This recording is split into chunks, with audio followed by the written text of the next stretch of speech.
அவரை அறிகிற அறிவில் நம்ம பெரியவர்களாக இருக்கணும். அவரை அறிகிற அறிவு அப்படின்னா என்ன? சோதனைகள் வரும்போது என் அப்பா அனுமதிக்காமல் இந்த சோதனை என் வாழ்க்கையில் வந்திருக்காது, அந்த அறிவு நமக்கு வேணும்.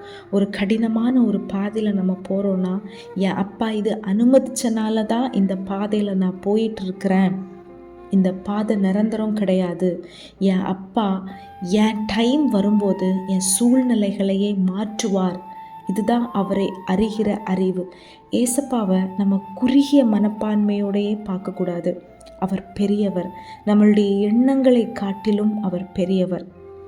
சத்துருடைய தந்திரமே சின்னதை பார்க்க வச்சுட்டு பெரியவைகளில் நம்மளை அப்படியே கோட்டை விட வைக்கிறது. மீன்ஸ் அதை நம்மளுடைய கண் அந்த வீடு, அந்த காரு, அந்த வாகனம், அந்த வேலை, அதில் மட்டுமே நம்ம ஃபோக்கஸ் பண்ணிகிட்ருக்குறோம். ஆனால் ஃபோக்கஸ் எல்லாமே ஜீசஸ். ஏசப்பா, உங்களை நான் எப்படி பிரியப்படுத்தணும், உங்களுக்கு சித்தமானதை எப்படி நான் செய்யணும், உங்களுக்குன்னு சில விருப்பங்கள் இருக்குல்லப்பா, அந்த விருப்பத்தை நான் அறிந்து அதன்படி நான் வாழணும். அப்பா, பரிசுத்தத்தை காத்து கொள்ளணும்.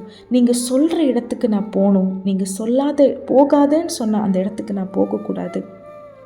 இதை செய்யினா நான் அதை செய்யணும், இதை செய்யாதேன்னா அதை நான் செய்யக்கூடாது. அது எனக்கு எவ்வளவு கஷ்டமாக இருந்தாலும் உங்களுக்கு கீழ்ப்படுகிற கீழ்ப்படிதலை எனக்கு தாங்கப்பா. அதன்படி வாழணும். அது கர்த்தரை அறிகிற அறிவு. இதில் நம்ம வளர்ந்து, இதில் நம்ம பெரியவர்களாகி